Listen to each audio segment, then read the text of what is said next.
She sat in a hard leather chair that squeaked every time she shifted her weight, staring at papers that made no sense. Numbers swam before her eyes, but one number stood out with crystal clarity: 0. That's what was left in her bank account. $0.00. "I don't understand," Naomi heard herself say, though her voice sounded far away, like someone else was speaking. "We had savings. We had investments. We had the house." The lawyer, a thin man with glasses that kept sliding down his nose, cleared his throat uncomfortably. He'd been Derek's lawyer, not hers. She couldn't afford one of her own. That should have been her first warning sign. "Mrs. Morrison, as I've explained, your husband liquidated the joint accounts before filing for divorce. The house was in his name only, purchased before your marriage. The investment accounts were also solely in his name. You signed a prenuptial agreement 15 years ago that—" "I never signed a prenup," Naomi interrupted, her hands gripping the edge of the desk. Her knuckles had gone pale. "We didn't have one." The lawyer slid a document across the desk. There, at the bottom, was a signature that looked almost like hers. Almost. The loops were too big. The N was wrong. But it was close enough that nobody had questioned it. "This is fraud," Naomi whispered, her heart hammering so hard she thought it might break through her ribs. "This isn't my signature." "That's a serious accusation, Mrs. Morrison. Do you have proof? Expert analysis? Because Mr. Morrison's legal team has authenticated this document thoroughly." Naomi wanted to scream. She wanted to flip the desk over. She wanted to storm into Derek's office and demand answers. But she couldn't do any of those things because her hands were shaking too badly, and her vision was blurring with tears she refused to let fall in front of this smug lawyer who clearly thought she was an idiot. "Where is he putting the money?" she asked quietly. "All our savings, where did it go?" The lawyer smiled, and it was the kind of smile that made Naomi's stomach turn.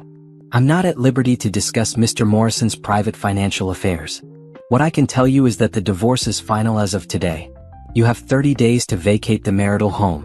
Mr. Morrison has been generous enough to pay for your first month's rent at a new location, which he considers more than fair given the prenuptial agreement." "Generous," Naomi repeated, tasting the word like poison. "He's giving me 1 month's rent after taking everything we built together for 15 years? Actually, Mrs. Morrison, according to the prenuptial agreement, he built everything. You were a bank teller when you married. Your financial contributions were minimal at best." That's when something inside Naomi cracked. Not broke, because broken things shattered into pieces. This was different. This was a clean split, like a frozen lake giving way beneath someone's feet. She stood up slowly, carefully, and looked the lawyer directly in his watery eyes. "Tell Derek," she said, her voice steady now, cold and clear, "that he can keep every penny. Tell him I hope it keeps him warm at night. Tell him I hope Brianna enjoys spending it." The lawyer's eyebrows shot up. "I'm sure I don't know what you mean about—" "Tell him," Naomi continued, walking toward the door, "that I'll be just fine without him." It was a lie. She had $300 in her purse, no job since she'd quit to support Derek's promotion to regional manager, and nowhere to live in 4 weeks. But she'd be damned if she'd let this snake of a lawyer see her fall apart. She walked out of that office with her head high and her back straight. She made it all the way to her car, a 10-year-old sedan that Derek had magnanimously allowed her to keep since he'd already bought himself a new luxury model. She climbed into the driver's seat, closed the door, and only then did she let herself feel it. 15 years. 15 years of waking up next to the same person, cooking his favorite meals, ironing his shirts, giving up her own dreams of advancing at the bank so he could take the promotions that required traveling, networking, late nights at the office.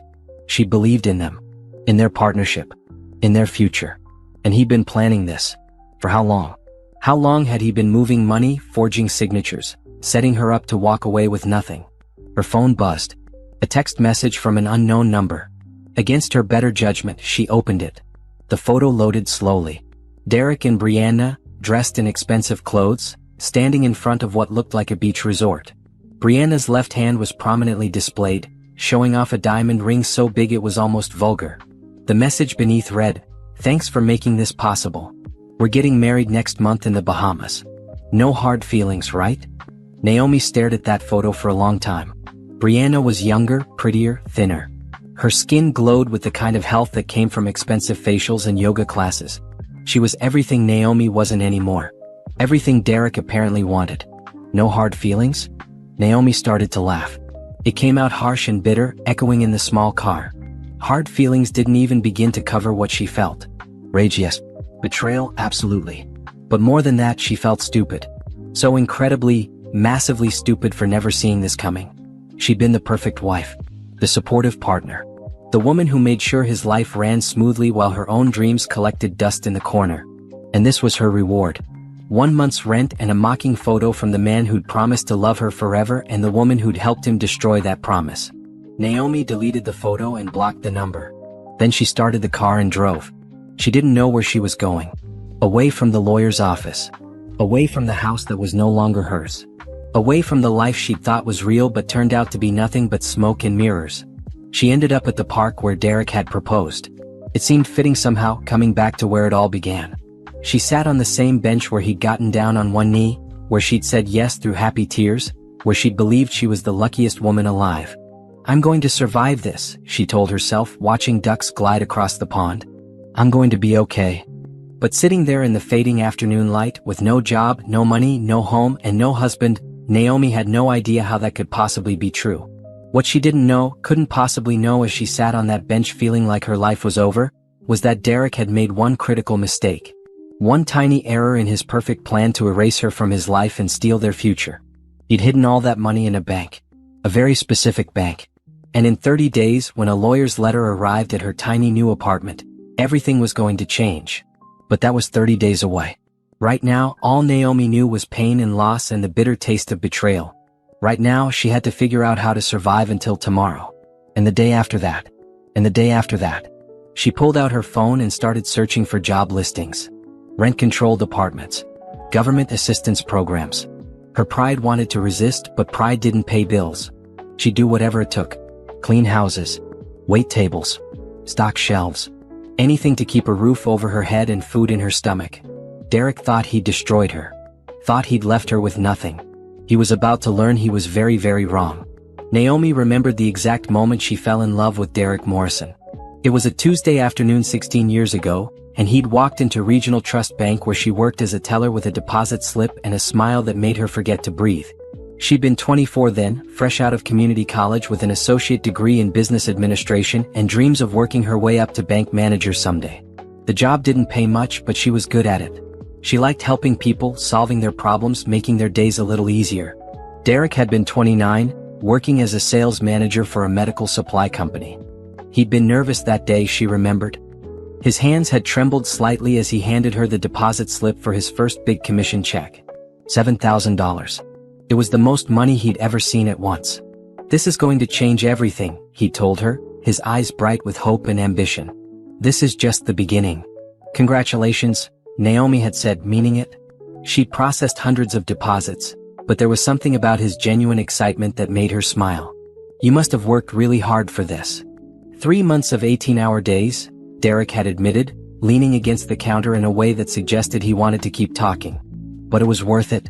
My boss says if I can repeat this quarter's numbers, there's a promotion waiting. They talked for 20 minutes, much longer than was professional. Her supervisor had given her a look, but Naomi hadn't cared. Derek was funny and driven and had this way of making her feel like she was the only person in the room even though the bank was crowded. He'd come back the next week. Not to do any banking, he'd admitted shyly, but to ask if she'd like to get coffee after her shift. Their first date had lasted 6 hours. Coffee had turned into dinner, had turned into a long walk through the city, talking about everything and nothing. Derek had told her about growing up poor, about his single mother who'd worked 3 jobs to keep him in school, about his determination to build a better life. Naomi had shared her own story. Parents who'd divorced when she was young. A father who'd disappeared and a mother who'd done her best but struggled with depression. An Uncle Raymond she'd met exactly twice, who'd sent birthday cards with $20 bills but never visited.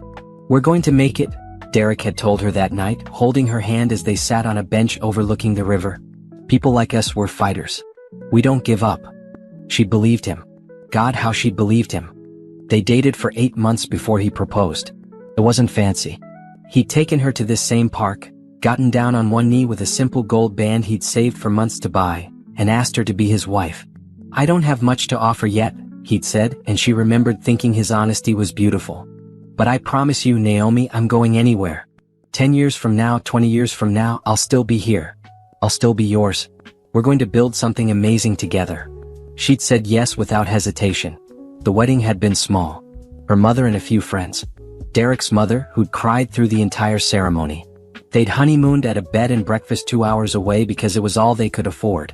It had been perfect. Those first few years had been hard but happy. They'd lived in a cramped apartment, budgeting every dollar.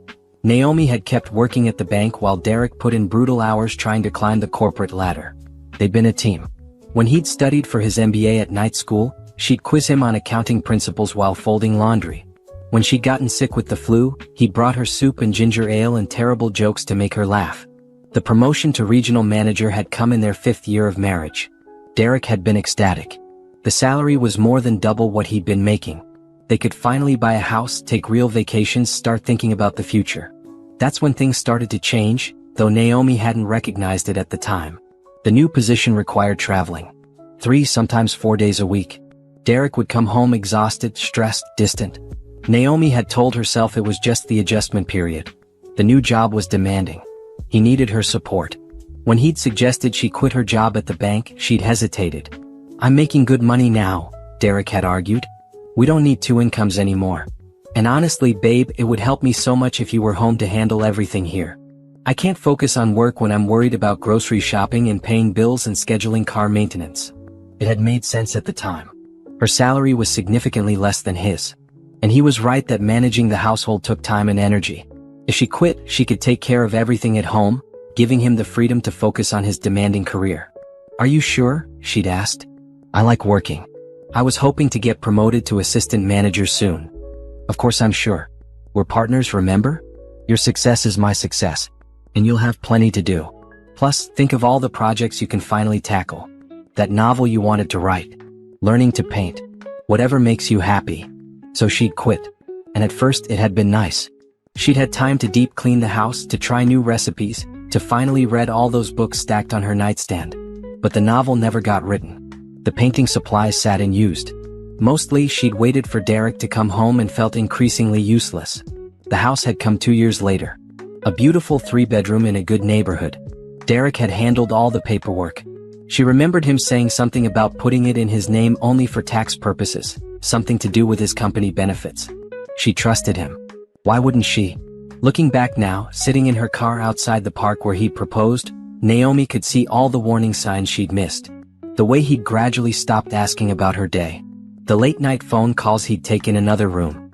The weekends he'd started going into the office. The business trips that stretched longer and longer. She told herself every married couple went through phases. That the passion naturally cooled after a decade together. That his stress from work explained his short temper and lack of interest in her. She'd never once suspected another woman. Derek had always been so adamant about loyalty, about trust, about partnership. He told her 100 times that his parents' failed relationships had taught him the importance of commitment. What a joke that had been. Naomi wondered when it had started with Brianna. 3 years ago, according to what she'd pieced together from overheard phone calls and deleted text messages she'd recovered too late. 3 years of lies while she'd cooked his dinners and ironed his shirts and believed they were still a team.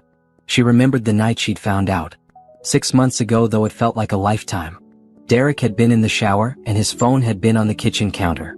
It had buzzed with a message. Naomi had glanced at it automatically, expecting a work email. Instead she'd seen, "Can't wait for next weekend, baby.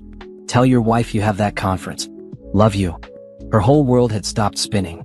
She'd stood there, staring at those words until the screen went dark. Then she'd opened his phone. He'd never bothered changing his passcode and found hundreds of messages. Photos. Emails. Hotel reservations. 3 years of evidence that her marriage was a sham. When Derek had gotten out of the shower, she'd been sitting at the kitchen table with his phone in front of her. She hadn't cried yet. The tears would come later. In that moment, she'd felt nothing but a cold, spreading numbness. "I want a divorce," he'd said before she could speak. Not sorry. Not guilty. Just matter of fact, like he was ordering coffee. "I've been meaning to tell you. I'm in love with someone else. Her name is Brianna. We work together. I'm moving out this weekend." That had been it. No fight for their marriage. No apologies. No acknowledgement of 15 years together. He'd already checked out emotionally. The legal divorce was just paperwork. "What about our money?" she'd asked, her voice surprisingly steady. "The house. Our savings?" "Already handled," Derek had said, pulling clothes from their closet. My lawyer will be in touch. Don't worry, I'll make sure you're taken care of. Taken care of? Like she was a problem to be solved rather than the woman who'd given him the best years of her life. Naomi sat in her car now, watching the sun set over the same park where he'd proposed, and tried to remember what loving him had felt like. The memory was already fading, replaced by anger and betrayal and a determination to never be that naive again. Her phone rang.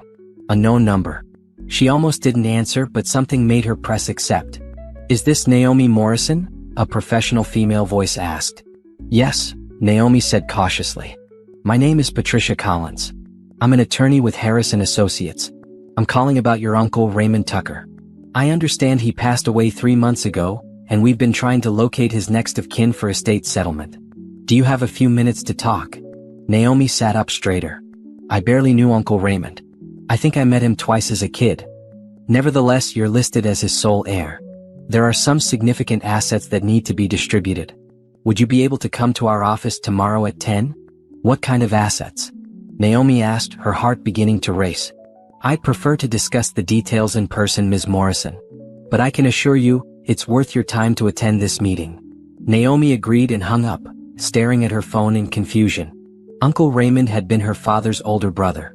After her parents divorced, her father had cut ties with everyone, including his family. Raymond had sent those birthday cards until she turned 18, then even those had stopped. She'd assumed he was dead or had forgotten about her. Apparently, she'd been wrong about a lot of things lately. Maybe, just maybe, something good was about to happen. The morning after receiving the divorce papers, Naomi had woken up in the guest bedroom of her friend Simone's apartment. Every muscle in her body ached like she'd been in a physical fight rather than an emotional one. Her eyes were swollen from crying. Her head pounded from dehydration and stress. Simone had brought her coffee and toast, sitting on the edge of the bed with the kind of gentle concern that made Naomi want to cry all over again. "You can stay here as long as you need," Simone said. She'd been Naomi's best friend since high school, the one constant in her life through every up and down. "Seriously, my couch is your couch. Forever if necessary." "I can't," Naomi had said, sipping the coffee even though it tasted like cardboard. "Everything tasted like cardboard now. You've got your own life. I need to figure this out on my own. You don't have to do everything alone, you know. That's what got you into this mess in the first place." Simone was right, though Naomi hadn't wanted to hear it. She'd spent so many years making herself small, manageable, easy. The perfect wife who didn't make demands or cause problems. Look where that had gotten her. That afternoon, she'd gone back to the house one final time to collect her things. Derek had texted that he'd be at work, which was both a relief and another knife to the heart. He couldn't even face her one last time. The house looked the same but felt completely different. All those years of memories now felt contaminated, like finding out a favorite food had been slowly poisoning you. She'd walked through rooms she'd decorated, past furniture they'd picked out together, and felt nothing but emptiness. She'd been packing her clothes, moving mechanically through the closet, when she'd heard the front door open. Her whole body had tensed. Derek wasn't supposed to be home. "Hello?" a female voice had called out. "Derek." Naomi had walked out of the bedroom to find a woman standing in her living room. She was tall, with long dark hair and the kind of body that came from dedicated gym sessions. She wore designer jeans and carried a purse that probably cost more than Naomi's car. "Who are you?" Naomi had asked, though she'd already known. The woman's eyes had widened. "Oh, you're still here. Derek said you'd already moved out." "Not quite. Let me guess. Brianna?" Brianna had at least had the grace to look uncomfortable. "Look, I know this is awkward. Derek was supposed to tell me when you'd be gone. I'm just here to measure for new curtains. He gave me a key." He'd given her a key to the house that was still technically Naomi's home for another 3 weeks. The casualness of that betrayal had somehow hurt more than all the rest. "New curtains?" Naomi had repeated slowly. "You're redecorating already?" "I'm sorry," Brianna had said, though she hadn't sounded sorry at all. "For what it's worth, Derek and I really did fall in love. These things happen sometimes. You can't help who you fall for." That's when something inside Naomi had snapped. Not into anger exactly. Into clarity. "Did he tell you he emptied our accounts?" she'd asked conversationally. "That he forged a prenup to make sure I'd leave with nothing? Did he mention that part of your love story?" Brianna's perfect face had shown the first crack of doubt. "That's between you and Derek. I don't get involved in his financial stuff." "Right. You just get involved with married men and then move into their homes before the divorce is even final. But sure, you're not involved. Look, I didn't come here to fight. I'm trying to be respectful of your situation. My situation, Naomi had laughed bitterly. My situation is that I gave 15 years to a man who was planning how to erase me from his life while I was cooking his favorite dinners. My situation is that I have 30 days to find somewhere to live because you need room for new curtains. That's not my fault, Brianna had said, her voice hardening. Maybe if you'd paid more attention to your husband, he wouldn't have looked elsewhere. Derek told me all about how you let yourself go. How you stopped trying. How he felt more like your roommate than your husband. The words had hit like physical blows, each one landing exactly where it would cause maximum damage. Because part of Naomi wondered if they were true. Had she let herself go? She'd gained weight over the years. She'd stopped wearing makeup daily. She'd chosen comfort over fashion. But she'd thought that's what happened in long marriages. You got comfortable. You stopped performing. Apparently, comfortable wasn't enough. Get out, Naomi had said quietly. This is going to be my house soon. I don't think you can tell me what to do. It's my house for 3 more weeks. Get out. Brianna had rolled her eyes but headed for the door. Before she left, she turned back with a smile that was pure poison. You know what? I'm glad this happened. Derek deserves someone who appreciates him. Someone who takes care of herself. Someone who isn't content being mediocre. The door had closed, leaving Naomi alone in the house that was no longer hers, with words that would echo in her head for weeks. Mediocre. Is that what she'd become? She'd looked around at the life she'd built. The photos on the walls showing a happy couple who didn't exist anymore. The furniture she'd picked because Derek liked it, not because she did. The kitchen where she'd cooked his favorites while forgetting her own. The bedroom where they'd slept together but stopped being intimate years ago. When had she stopped existing as her own person? When had Naomi the woman become just Naomi the wife? She'd finished packing her things in a daze. Clothes, books, a few personal items. Everything that was actually hers fit into 6 boxes and 2 suitcases. 15 years reduced to something that could fit in a car trunk. She'd taken one last look around before leaving. No tears this time. She'd cried enough. Instead, she'd felt something new growing inside her chest. Not quite hope, but something harder. Something sharper. Derek thought he'd won. Thought he'd successfully erased her from his life so he could start fresh with his younger, prettier replacement. Brianna thought she'd claimed some kind of prize, moving into a house and a life built on lies. Let them have each other. Let them enjoy their moment of victory. Naomi had walked out of that house and promised herself she'd never be anyone's second choice again. She'd never make herself small for someone else's comfort. She'd never again believe that being selfless and supportive was the same as being loved. The meeting with Uncle Raymond's lawyer was tomorrow. She had no idea what to expect, but whatever came next, she'd face it as herself. Not Derek's wife. Not Brianna's victim. Just Naomi figuring out how to rebuild from the ashes of her old life. And if that rebuilding happened to involve making Derek regret everything he'd done, well, that would just be a bonus. The first night in her new apartment, Naomi had sat on the floor because she didn't have furniture yet. The place was small, a studio in a building that had definitely seen better days. The carpet was stained. The bathroom sink dripped. The windows didn't quite close all the way, letting in drafts and street noise. But it was hers. Or at least it would be hers as long as she could make rent. She'd opened her laptop and pulled up her bank account. The number staring back at her was terrifying. $273.16. That's what remained of her life savings after Derek had cleaned out their joint accounts. Rent was $800 a month. She'd paid first and last month plus security deposit, which had taken almost all the settlement money Derek's lawyer had generously provided. That money was supposed to tide her over until she found work, but it was already gone. She'd spent the evening applying for jobs. Retail positions. Restaurant work. Administrative assistant roles. Anything that might hire someone whose resume had a 10-year gap and whose references were all from a job she'd left over a decade ago. The responses had been swift and brutal. Overqualified. Underqualified. Position filled. Not what we're looking for. Thank you for your interest, but no thank you. After 3 weeks of applications and rejections, Naomi had finally gotten hired at Savimart, a discount grocery store. The manager had barely looked at her resume before offering her 25 hours a week at minimum wage. You can start tomorrow, he'd said, his tone suggesting he was doing her a tremendous favor. 6 a.m. shift. Don't be late. Naomi had taken the job without negotiating. She couldn't afford to be picky. 25 hours at minimum wage wouldn't cover her bills. so she'd gotten a second job waitressing 3 evenings a week at a diner called Rosie's. Between the 2 jobs, she'd be working 60-hour weeks for less money than she'd made as a bank teller 16 years ago. The first month had been brutal. Her feet ached constantly from standing all day. She'd forgotten how physically exhausting retail and restaurant work could be. At Savamart, she stocked shelves, cleaned spills, and smiled at customers who treated her like she was invisible. At Rosie's, she served meals to people who complained about everything and tipped poorly if at all. She'd come home to her depressing apartment each night, too tired to do anything but microwave instant noodles and collapse into bed. The mattress was thin and uncomfortable, bought secondhand from a thrift store. She'd wake up sore and exhausted, then do it all over again. Simone had called regularly, offering to help. Naomi had refused every time.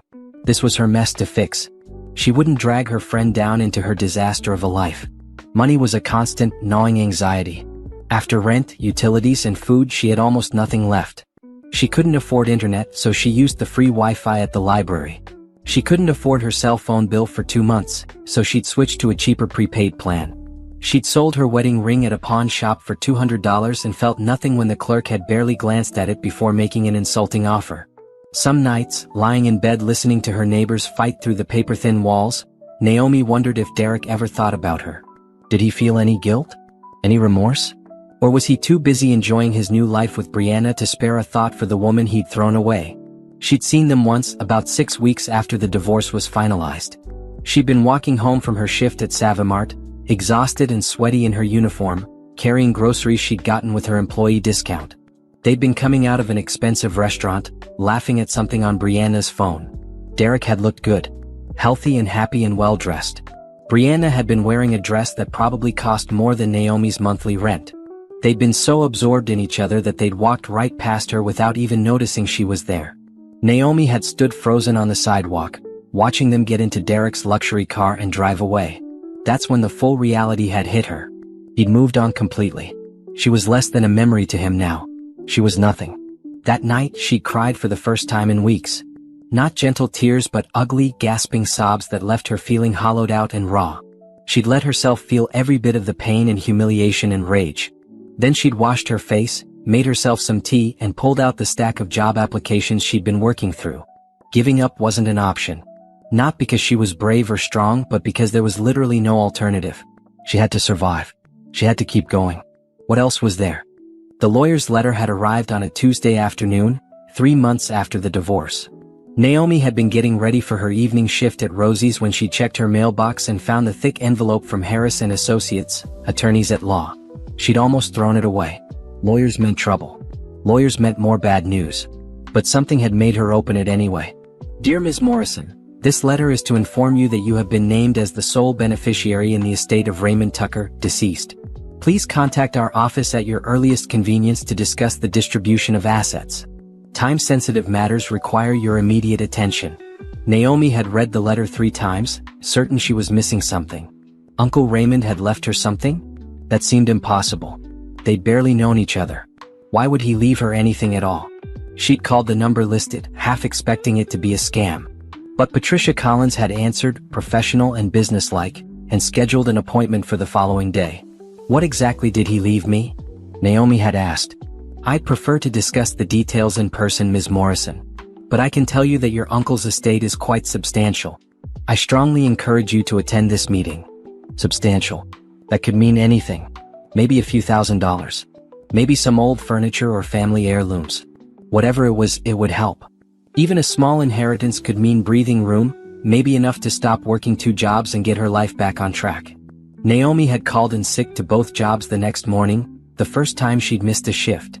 The meeting was at 10 a.m. in a downtown office building that made her feel underdressed in her cleanest jeans and a blouse from the thrift store.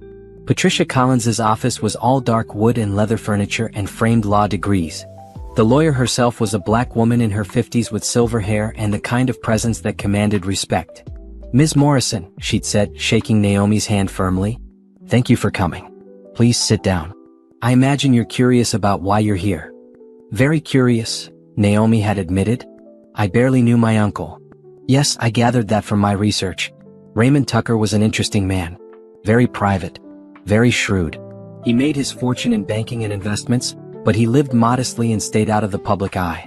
When he died 3 months ago at age 78, he left very specific instructions about his estate. Patricia had pulled out a thick file and opened it. Your uncle never married and had no children. His brother, your father, preceded him in death by 15 years. That leaves you as his only living relative. But why me? Naomi asked. He barely knew me. We met maybe twice when I was a kid. According to the letter he left, he'd been keeping track of you from a distance. He knew about your marriage, your divorce, your current circumstances. He specifically mentions in his will that he wants to help you rebuild your life. His words, not mine. Naomi had felt tears prickling her eyes. A man she barely knew had cared enough to leave her something. After Derek had taken everything, after months of struggling to survive, someone had actually thought about her well-being. What did he leave me? She'd asked quietly. Patricia had smiled.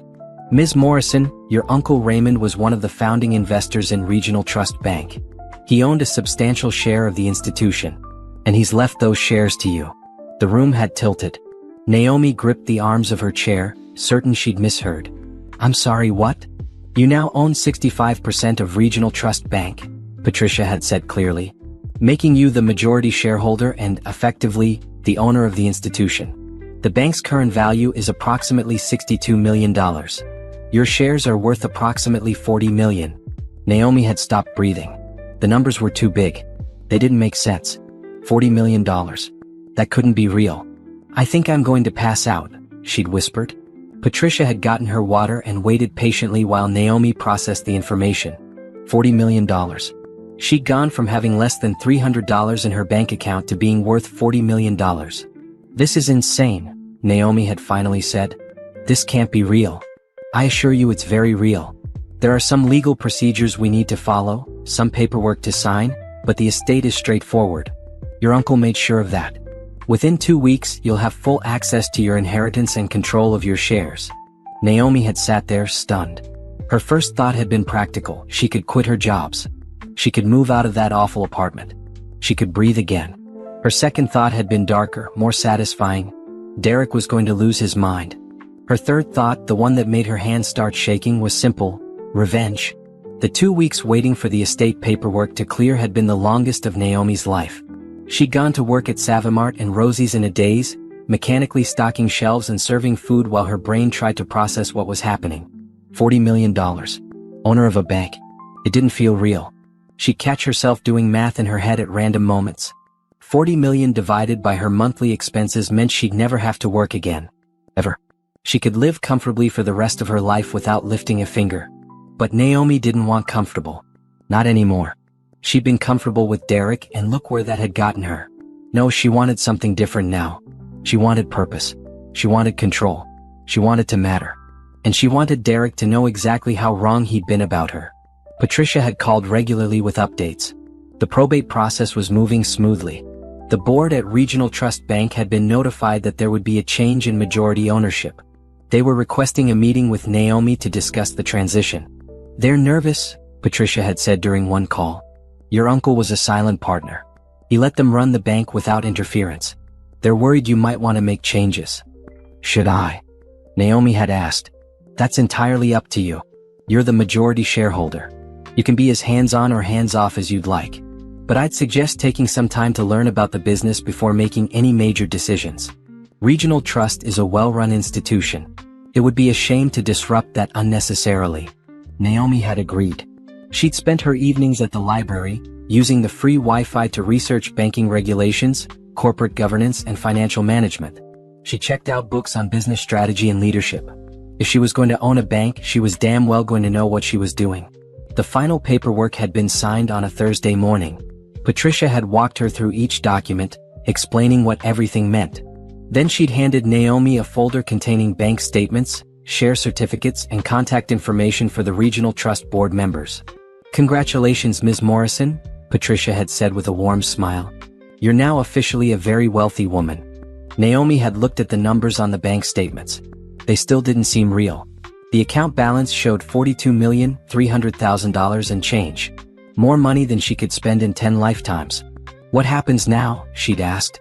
That's up to you. My suggestion? Take a few days to let this sink in. Then schedule that meeting with the board. Get to know your investment. Figure out what you want to do with this opportunity. Naomi had thanked Patricia and walked out into the sunshine. The world looked different. She looked different. She was wearing the same thrift store clothes, but she stood taller, breathed deeper. For the first time in months, she felt like she could see a future that didn't involve constant struggle.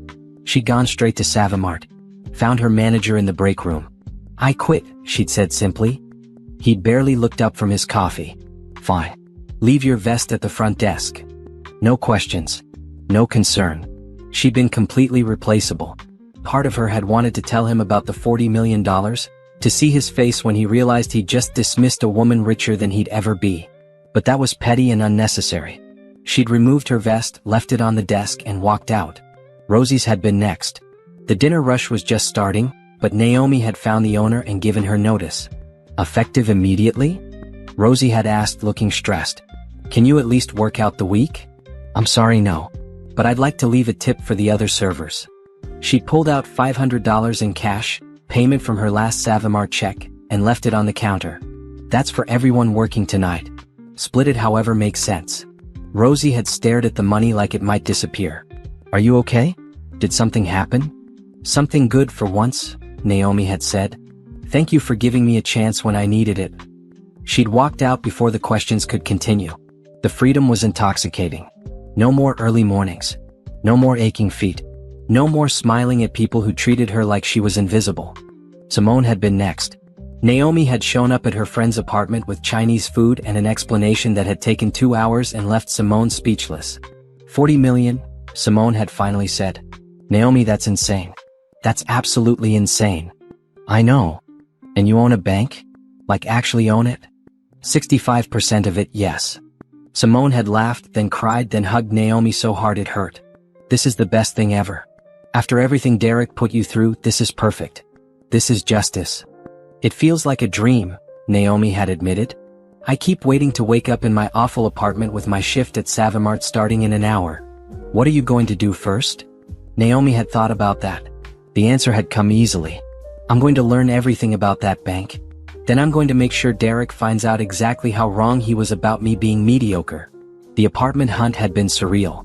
Naomi had hired a real estate agent and given her a budget that made the woman's eyes light up.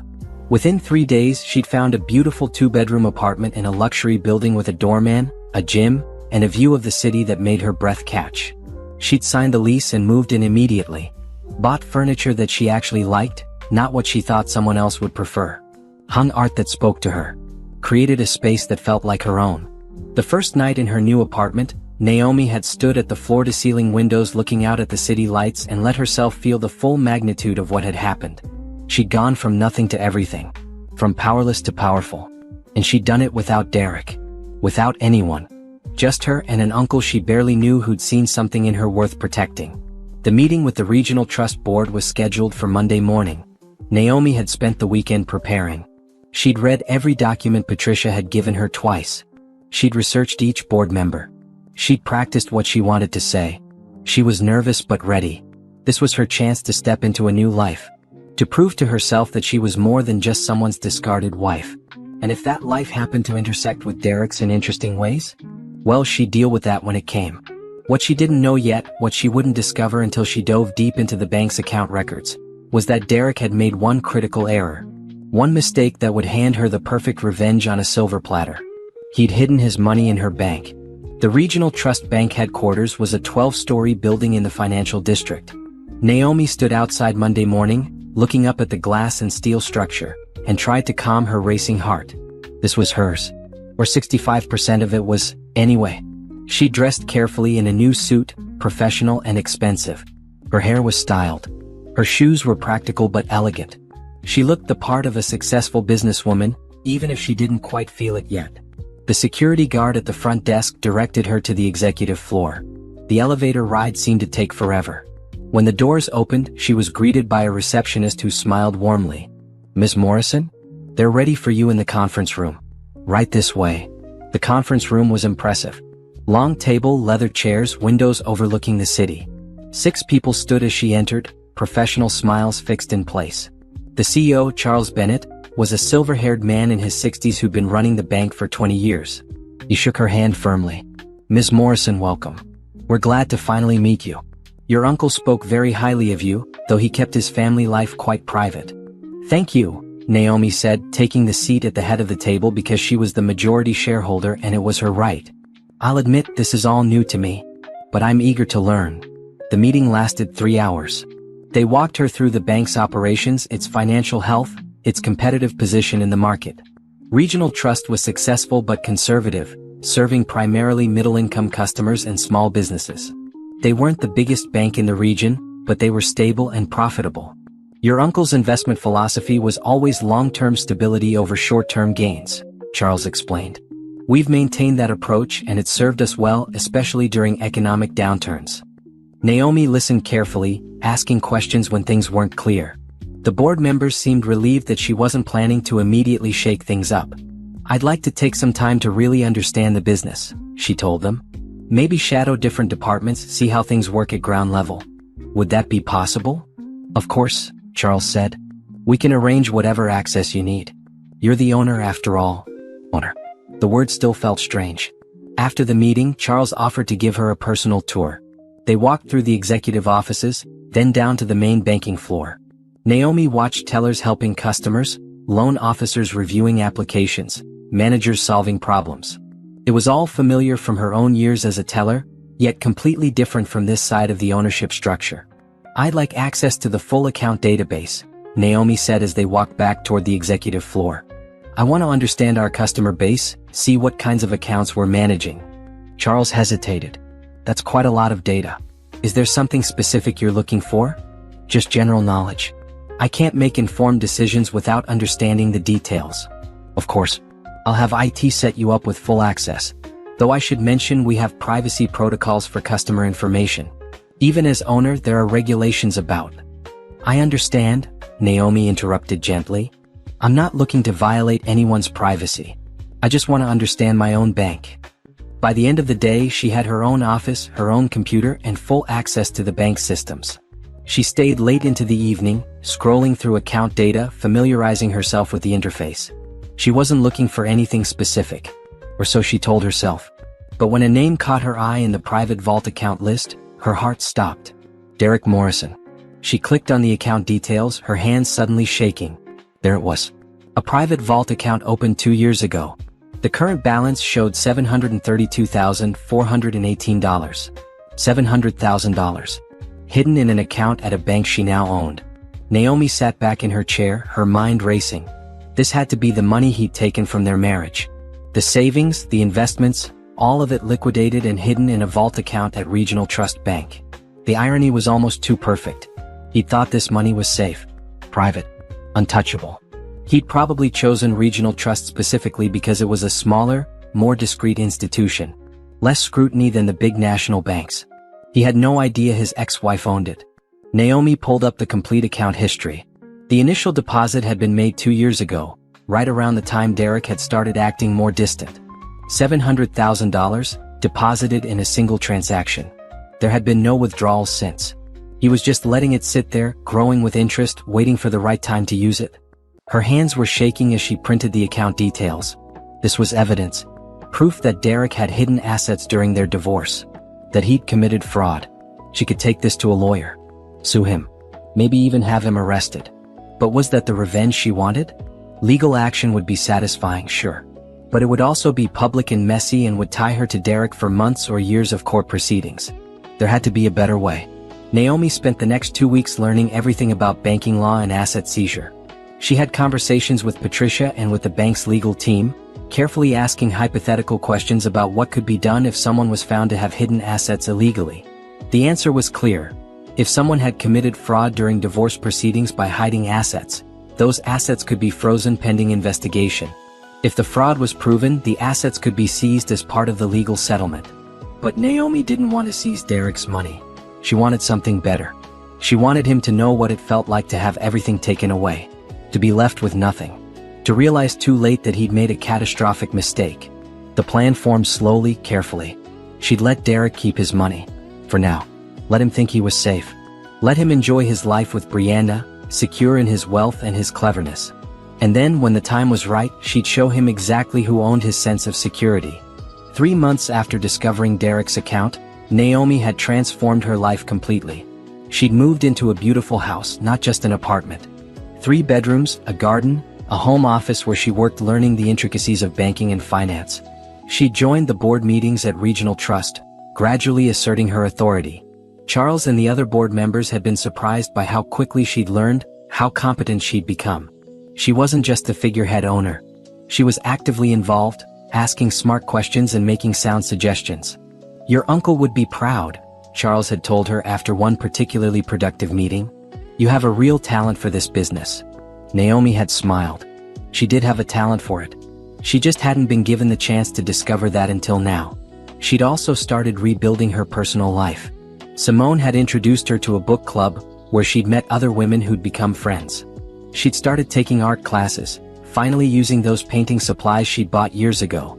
She joined a gym, not to change her body but because movement felt good and she liked feeling strong. She'd even gone on a few dates, though nothing serious. A professor named Christopher who taught literature at the local university. They'd met at a charity event the bank sponsored and he'd asked her to dinner. He was kind and intelligent and had no idea who she really was beyond woman who works for a bank. She told him about the divorce, though she downplayed the details. He'd shared his own story of heartbreak, a marriage that had ended when he discovered his wife had been cheating for years. The betrayal was worse than the divorce itself, he'd said over coffee on their 3rd date. That feeling that the person you trusted most in the world was lying to your face every single day. Naomi had understood completely. But through all of this, through the new life she was building, there was always Derek's account sitting in the back of her mind. $700,000 just waiting. She checked it periodically, watching it grow with interest. He never touched it, never withdrew anything. He thought it was safe. Naomi had spent hours researching exactly what she could and couldn't do. As the owner of the bank, she couldn't just take the money. That would be theft. But she could flag the account for investigation if there was reasonable suspicion of illegal activity. And hiding assets during divorce proceedings? That was definitely illegal. The question was timing. When should she make her move? And how? The answer came from an unexpected source. Brianna called her. Naomi was in her home office reviewing quarterly reports when her phone rang from a number she didn't recognize. She almost didn't answer, but something made her pick up.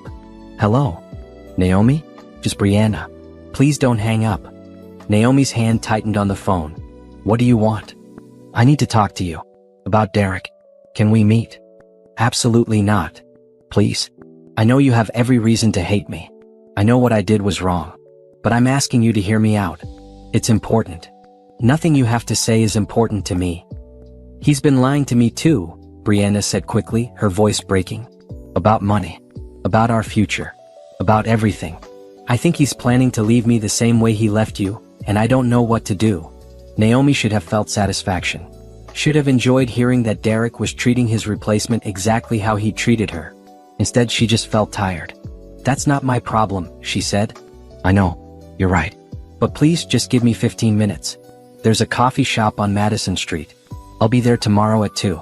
If you come, I'll explain everything. If you don't, I'll never bother you again." Brianna hung up before Naomi could refuse. Simone had strong opinions when Naomi told her about the call. "Don't go," she'd said immediately. "It's a trap. She wants something from you." "I know. But I'm curious. What could she possibly want from me?" "Money probably. Or sympathy. Or maybe Derek put her up to it to see if you'll give him ammunition for some new legal action."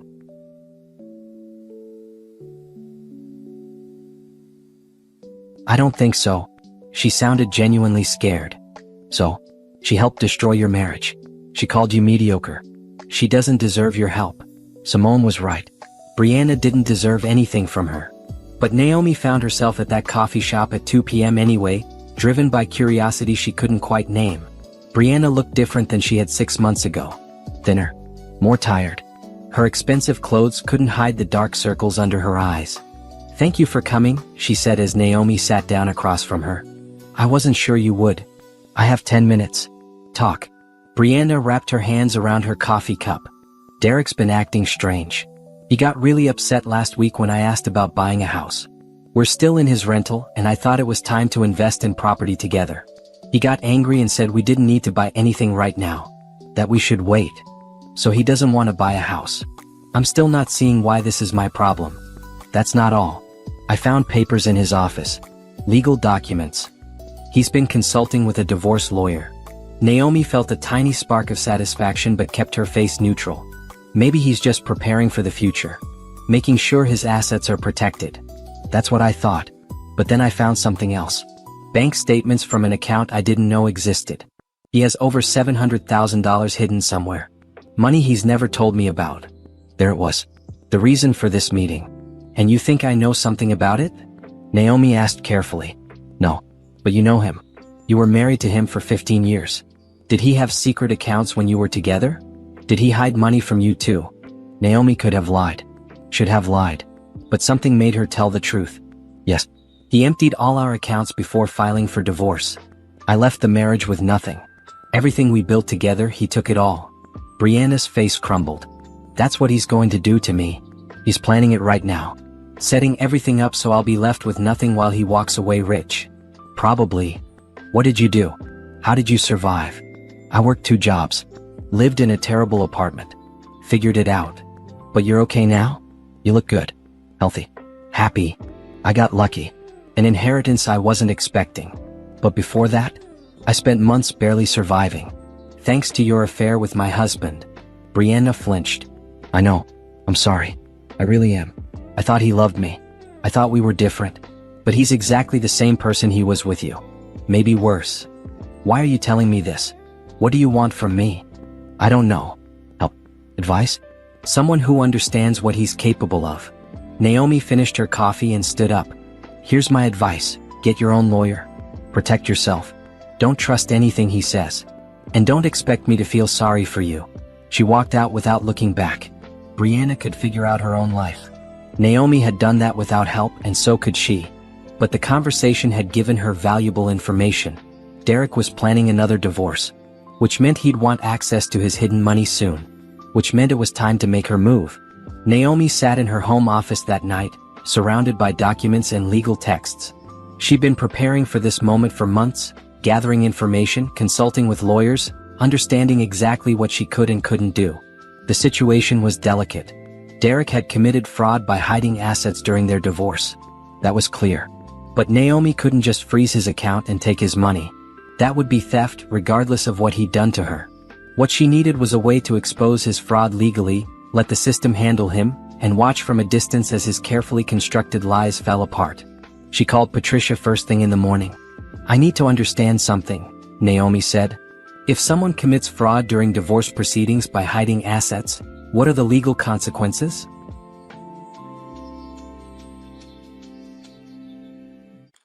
Serious ones, Patricia replied. Hiding assets is considered fraud upon the court. The person could face contempt charges, have to pay restitution to the injured party, and depending on the amount involved, even face criminal charges. Why do you ask? Hypothetically, if I discovered that someone had hidden assets in my bank during a fraudulent divorce, what would my responsibilities be as the bank owner? There was a pause. Are we still speaking hypothetically? For now. As a financial institution, you have certain reporting obligations. If you have reasonable suspicion that an account is connected to fraud or other illegal activity, you're required to flag it for investigation. The bank could face regulatory action if you knowingly ignored evidence of fraud. So I'd be required to report it? Required is a strong word. But yes, to protect the bank and yourself from liability, reporting suspicious activity would be the correct action. Naomi thanked her and hung up. The pieces were falling into place. Next, she called the bank's head of legal compliance, a sharp woman named Angela Chen who'd been with Regional Trust for 15 years. I need to understand our procedures for suspicious account activity, Naomi said during their meeting. Walk me through what happens when we identify a potential problem. Angela pulled up the protocols on her computer. We have strict guidelines from federal banking regulations. If we identify suspicious activity, we file a suspicious activity report with FinCEN. For activities involving divorce fraud or hidden assets, we'd also notify relevant law enforcement. And the account holder? Are they notified? Not initially. We don't want to tip off potentially criminal activity. The account would be frozen pending investigation. Then law enforcement or the courts would handle notification and further action. How long does an investigation typically take? Depends on complexity. Simple cases might resolve in a few weeks. Complicated fraud cases can take months. And during that time, the account holder can't access their funds? Correct. The assets are frozen until the investigation concludes and a determination is made. Naomi nodded slowly. Thank you. This is very helpful. She spent the next 2 weeks building her documentation. She pulled Derek's account records going back 2 years. She gathered copies of their divorce proceedings, showing that no significant assets had been disclosed. She documented the timeline of when the money had been deposited and when the divorce had been filed. The evidence was damning. Derek had liquidated their joint accounts, hidden the money in a vault, and then filed for divorce claiming they had minimal assets to divide. Naomi consulted with 3 different lawyers, showing them the evidence without revealing her connection to the bank. All 3 agreed that this was clear fraud. The injured party could sue for their share of the hidden assets plus damages, one lawyer explained. And depending on the prosecutor, there could be criminal charges for fraud. What if the injured party didn't want to sue? Naomi asked. What if they just wanted the fraud exposed? The system would still proceed. Once fraud is reported to authorities, it's not really up to the victim anymore. The state has an interest in prosecuting financial crimes. Perfect. The final piece of her plan involved timing. She needed Derek to believe his money was safe right up until the moment it wasn't. She needed him to have plans for that money, to be counting on it, to feel secure. The opportunity came from an unexpected source. She was having dinner with Christopher when she saw them. Derek and Brianna sitting at a table across the restaurant. Derek was talking animatedly, gesturing with his hands. Brianna looked unhappy, her arms crossed. Christopher noticed Naomi's distraction. Everything okay? That's my ex-husband, she said quietly. Christopher glanced over discreetly. The one who left you with nothing? That's him. Do you want to leave? Naomi thought about it. Then she smiled. No. I want dessert.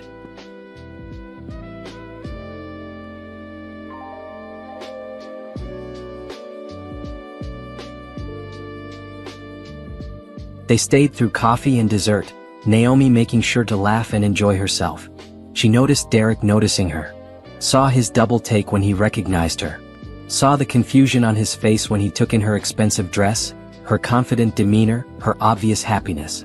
She didn't acknowledge him. Didn't even look his direction again. Just enjoyed her evening with a nice man who treated her with respect. As they were leaving, Christopher held her coat. Derek was standing near the front, apparently arguing with Brianna in hushed tones. He stopped when he saw Naomi. Naomi? She turned as if just noticing him. Derek. Hello. You look good. Different. Thank you. He waited, clearly expecting more. An explanation. An acknowledgement of their shared history. Something. Naomi just smiled politely and let Christopher guide her out. That was very satisfying to watch, Christopher said once they were outside. Was it that obvious? He looked like someone had just told him the sky was falling. I'm guessing he didn't expect to see you doing so well? He expected me to be broken, struggling, maybe even apologetic. But you're not. No, I'm really not. That night, Naomi made her final decision. It was time. She prepared a formal report documenting Derek's account, the suspicious timing of the large deposit, and evidence suggesting connection to divorce fraud. She included copies of their divorce decree showing no significant assets had been disclosed. Then she filed it with the bank's compliance department, with copies to the relevant regulatory authorities. The investigation would begin within 48 hours. Derek's account would be frozen. And then the dominoes would start to fall. Naomi didn't feel guilty. She felt nothing but a cold satisfaction. Derek had thought he was so clever, hiding his money where she'd never find it. He'd built his new life on stolen foundations, believing he'd gotten away with it. He was about to learn that some debts always come due. The first domino fell on a Wednesday morning. Derek walked into Regional Trust Bank to check on his vault account, something he did every few months to confirm his money was safe. Naomi wasn't there. She'd made sure to be at an off-site meeting that day, establishing her alibi. But the bank's security footage would later show Derek's face as the teller checked his account, and her expression changed. I'm sorry, Mr. Morrison, but there's a flag on this account. You'll need to speak with a manager. A flag? What kind of flag? I'm not able to access those details. Let me get someone for you. The manager who came out was Tom Bradford, a longtime employee who'd been briefed on the situation. He led Derek to a private office. Mr. Morrison, I need to inform you that your account has been flagged for investigation regarding suspicious activity. Suspicious activity? That's absurd. I've had this account for 2 years without any problems. I understand. However, we're required by federal law to report certain types of transactions and account patterns. Your account has been frozen pending the completion of an investigation by regulatory authorities. Derek's face had gone white. Frozen? You can't freeze my account. That's my money. During an investigation, we're legally required to restrict access. I'm sorry, but I can't provide more details. You should expect contact from federal investigators within the next few days. This is insane. Who flagged my account? I want to speak to whoever made this decision. The flagging process is confidential. I can give you contact information for our legal department if you'd like to file a complaint, but the account will remain frozen until the investigation concludes. Derek had stormed out, according to Tom's report. He'd been angry, aggressive, demanding to speak to owners and threatening lawsuits. Naomi had read the report that evening and felt nothing. No guilt. No satisfaction. Just a cold recognition that justice was finally moving forward. The second domino fell 3 days later. Federal investigators contacted Derek regarding his divorce proceedings and the significant assets that hadn't been disclosed. Naomi knew about this because Patricia called her. Your ex-husband has been contacted by federal investigators, she said. Apparently they're looking into possible fraud during your divorce proceedings. I thought you should know in case they reach out to you. Will they? Almost certainly. You're the injured party. They'll want your testimony about what assets you believed existed during the marriage. And if I tell them the truth, that we had significant savings and investments that he claimed didn't exist, then you'll be helping them build their case. Which is entirely your right. The investigators called 2 days later. Naomi met with them in Patricia's office, Patricia present as her attorney. She told them everything. The joint accounts that had been emptied. The investment portfolios that had disappeared. Derek's claims during the divorce that they had minimal assets to divide. Her suspicion that he'd hidden money but her inability to prove it. And you had no knowledge of his vault account at Regional Trust? The lead investigator asked. None. I only learned about it recently. How did you learn about it? I inherited ownership of the bank. I was reviewing accounts as part of understanding my new business. The investigators had exchanged glances. So you own the bank where your ex-husband hid the money he stole from you? I own 65% of it, yes. I didn't know about his account until after I became owner. That's quite a coincidence. My uncle left me the shares. He didn't know about Derek's fraud. They'd asked more questions, taken detailed notes, gathered documents. By the end of the meeting, it was clear they believed Derek had committed significant fraud. What happens now? Naomi asked. We complete our investigation. If the evidence supports charges, we forward our findings to the prosecutor's office. They'll decide whether to pursue criminal charges. And the money in the account? That's a civil matter. You'd need to file suit to recover your portion of the marital assets. But the criminal investigation will make that civil suit much easier to win. Naomi nodded. She had no intention of filing suit. She didn't want the money. She just wanted Derek to face consequences. The third domino fell a week later. Brianna left him. Naomi heard about this from Christopher, who'd heard it from a colleague who knew them both. Apparently, Brianna had discovered the investigation and immediately moved out. Can't say I blame her, Christopher had commented over dinner.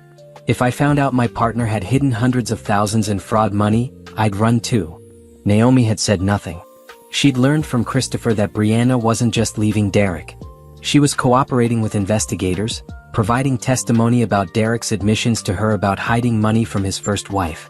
The fourth domino was Derek's job. His employer, upon learning about the fraud investigation, had placed him on administrative leave pending the outcome. They couldn't afford the liability of keeping an employee under investigation for financial crimes. The dominoes kept falling, each one faster than the last. Derek's lawyer fees mounted as he tried to fight the investigation. His frozen account meant he couldn't access the very money he needed to pay for his defense. He had to sell his luxury car, move into a cheaper apartment, watch his comfortable life crumble. Naomi heard all of this secondhand. She never contacted Derek, never gloated, never even acknowledged what was happening. She just lived her life, ran her bank, dated Christopher, painted in her home studio, spent time with friends, built the future she thought was impossible 6 months ago. 8 weeks after the investigation began, Derek was charged with fraud, perjury during legal proceedings, and several other financial crimes. The prosecutor's office announced they would seek restitution for Naomi and recommended a sentence including community service and probation. Naomi was in her office when Patricia called with the news. "How do you feel?" Patricia asked. "I don't know. I thought I'd feel more. Satisfaction or vindication or something. Mostly I just feel tired. That's normal. Revenge rarely feels as good as we think it will. I didn't do this for revenge. I did it because it was the right thing. Did you?" Naomi thought about that. "Maybe. I don't know anymore. Does it matter?" "Only to you." The final domino fell 3 months later. Derek stood in front of a judge and pleaded guilty to fraud charges. He was sentenced to 2 years of probation, 500 hours of community service, and ordered to pay restitution to Naomi for the full amount of marital assets he'd hidden. Naomi sat in the courtroom watching Derek accept his sentence. He looked diminished, older. The arrogance was gone, replaced by exhaustion and defeat. Their eyes met once. She tried to find hatred there or satisfaction or anything really, but all she felt was indifference. He was just a stranger now. Someone she used to know who'd made terrible choices. After the sentencing, reporters tried to interview her. The story had gotten local media attention. Woman discovers ex-husband's hidden money in bank she inherited. Naomi declined all interviews. This wasn't a victory to celebrate. It was just closure on a painful chapter. Derek approached her as she was leaving the courthouse. His lawyer tried to stop him, but he waved her off. "I need to talk to you," he said. "I don't think that's a good idea. Please. Just for a minute." Naomi looked at Patricia, who nodded. They stepped into an empty hallway. "I'm sorry," Derek said quietly. "For all of it.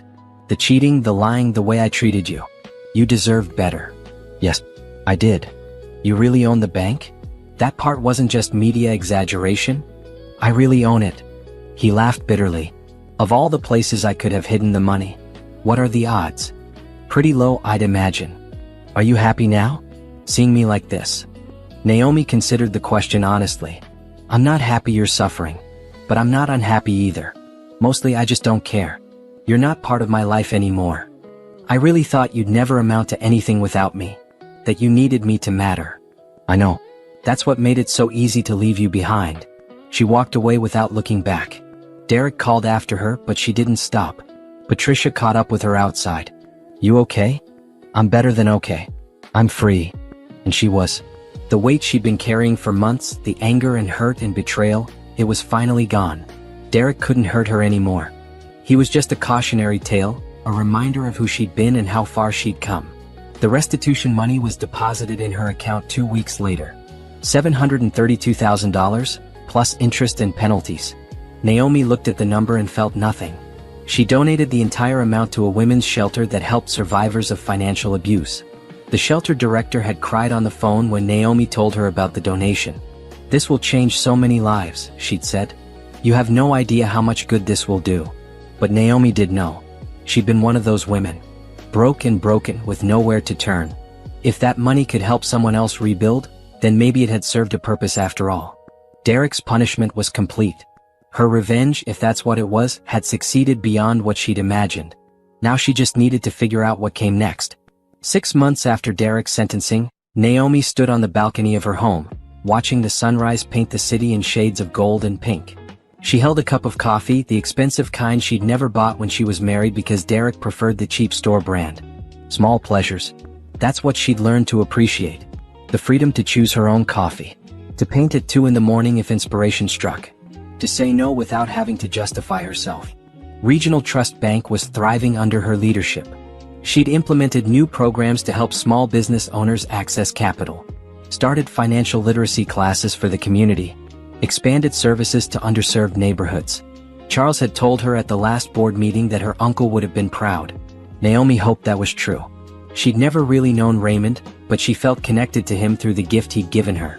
Not just the money in the bank, but the chance to become who she was meant to be. Christopher had become a permanent fixture in her life. They'd been dating for 8 months now, taking things slow and steady. He made her laugh. He challenged her intellectually. He never tried to make her smaller to make himself feel bigger. Last week, he'd asked if she wanted to take a weekend trip to the mountains. "Just the 2 of us," he'd said. "No work, no phones, just time together." She'd said yes without hesitation. The old Naomi would have worried about leaving the bank for a weekend. would have stressed about every detail and contingency. The new Naomi knew the bank would be fine without her for 2 days. Knew that taking care of herself wasn't selfish, it was necessary. Simone had noticed the change in her. "You're different now," she'd said over brunch last Sunday. "Lighter somehow. Like you're finally breathing all the way in." "I feel different," Naomi had admitted. "I spent so many years trying to be what Derek needed that I forgot how to just be me. Now I'm remembering. And I like who I am. I'm still figuring things out, still making mistakes, but at least they're my mistakes now." Derek, according to mutual acquaintances, was managing.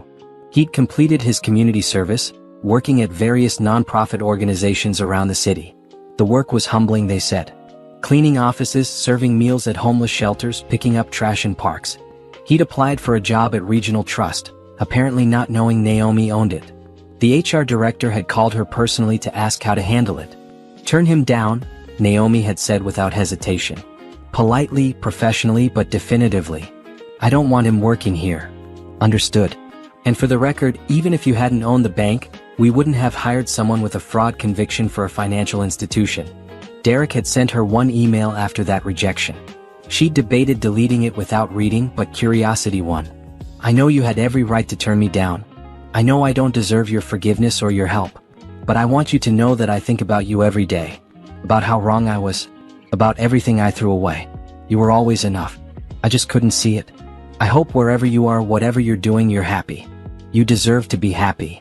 Naomi had read it twice, then deleted it. Derek's regrets weren't her responsibility. His growth, if it was genuine, wasn't about her.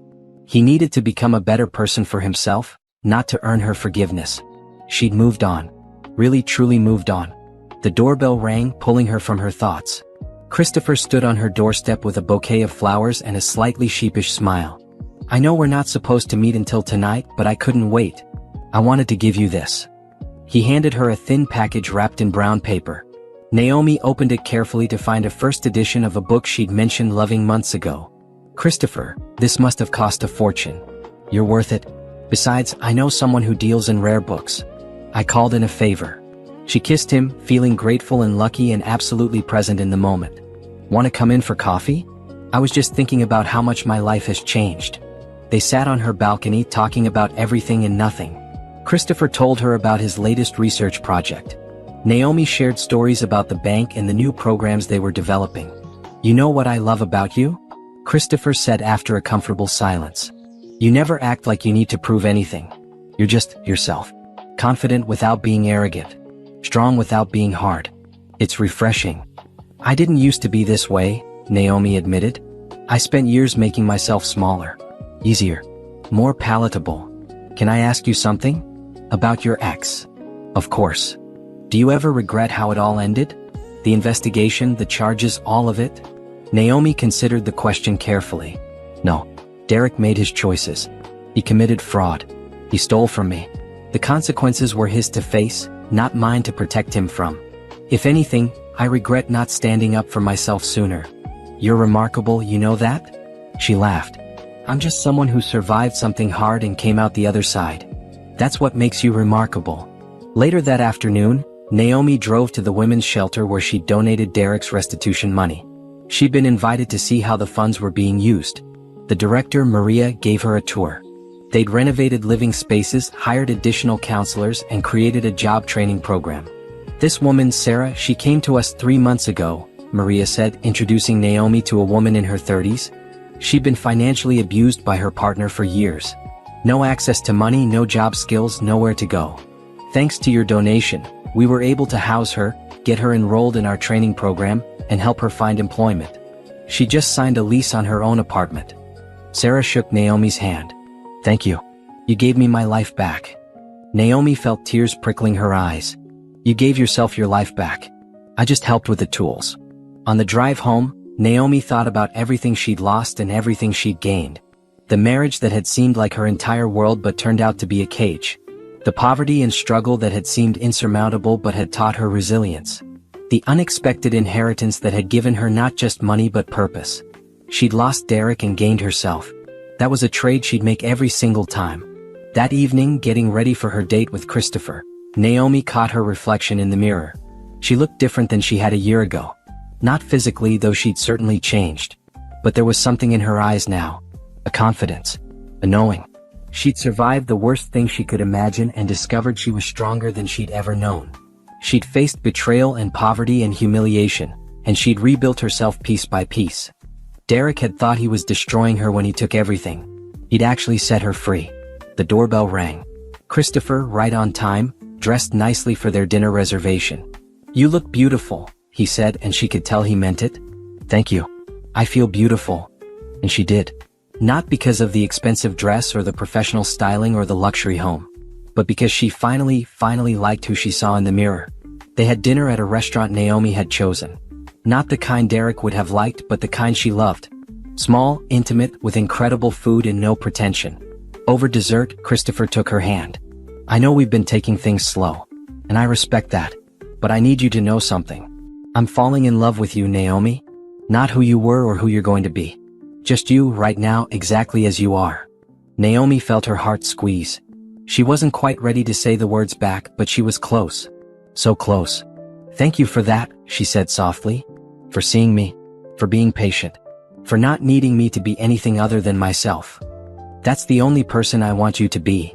They walked through the city after dinner, hand in hand, talking about the future. Christopher had been offered a position at a university in another state. He wasn't sure if he should take it. "What do you want to do?" Naomi asked. "I don't know. It's a great opportunity, but I'd be leaving you. We could make it work. Video calls, visits, whatever we need. You wouldn't be upset?" "Christopher, I spent 15 years making my life smaller to fit someone else's needs. I'm not going to do that again. If this job is right for you, take it. We'll figure out the rest." He stopped walking and pulled her close. "How did I get so lucky? I could ask you the same thing."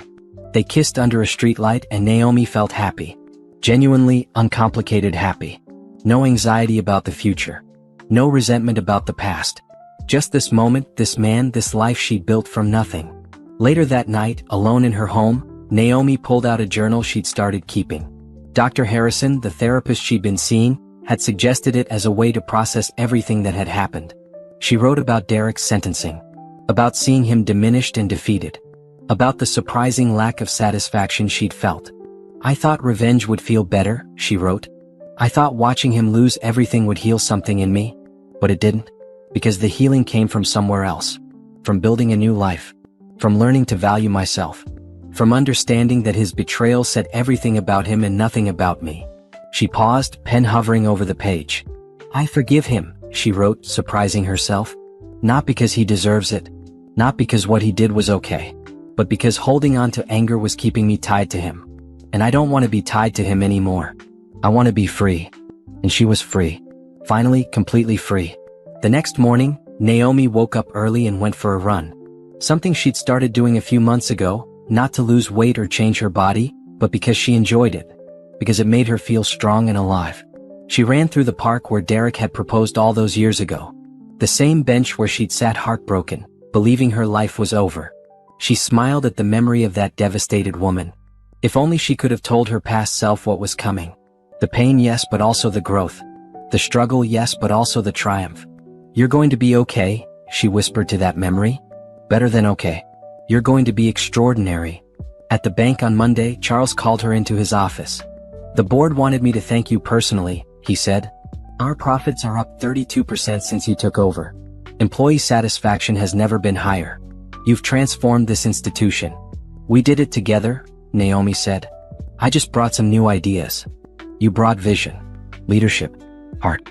Your uncle knew what he was doing when he left you these shares. I hope so. I never got to thank him. Thank him by continuing what you're doing. Building something meaningful. Making a difference." That evening, Naomi hosted a dinner party. Simone, Christopher, Maria from the shelter, Angela from the bank's legal team, and several other friends she'd made in the past year. Her home was filled with laughter and conversation and warmth. This was her life now. Rich in ways that had nothing to do with money. As everyone was leaving, Simone pulled her aside. "I'm proud of you," she said. "For everything. For surviving. For thriving. For becoming this person. I couldn't have done it without you." "Yes, you could have. But I'm glad you didn't have to." After everyone left, Naomi stood in her quiet home and felt content. She thought about Derek, probably in his small apartment, alone, facing consequences. She thought about Brianna wherever she was, hopefully learning not to build happiness on someone else's pain. She thought about all the versions of herself she'd been. The young teller who'd fallen in love with an ambitious stranger. The devoted wife who'd given up her dreams. The broken woman who'd lost everything. The survivor who'd worked 2 jobs. The unexpected heiress. The bank owner. The woman learning to love again. All of them were part of her story. None of them were the whole story. The whole story was still being written, and she was finally the one holding the pen. Naomi poured herself a glass of wine and stepped onto her balcony. The city stretched out before her, full of possibilities and promises and potential. Somewhere out there was her future. Adventures she hadn't had yet. Challenges she hadn't faced. Joy she hadn't experienced. She was ready for all of it. Derek had tried to erase her, to reduce her to nothing, to make her disappear. Instead, he'd given her the greatest gift imaginable, the chance to discover who she really was. And who she was, it turned out, was extraordinary. Not because of the money or the bank or the perfect revenge, but because she'd faced the worst and come through it intact. Because she'd chosen to rebuild rather than remain broken. Because she'd learned that being enough for herself was more important than being enough for anyone else. The sun was setting, painting the sky in brilliant colors. Naomi raised her glass in a silent toast. To Uncle Raymond, who'd seen potential she hadn't known existed. To Simone, who'd never given up on her. To Christopher, who was teaching her what real love looked like. To herself, for refusing to stay down. Here's to new beginnings, she said to the empty air. And to never ever looking back.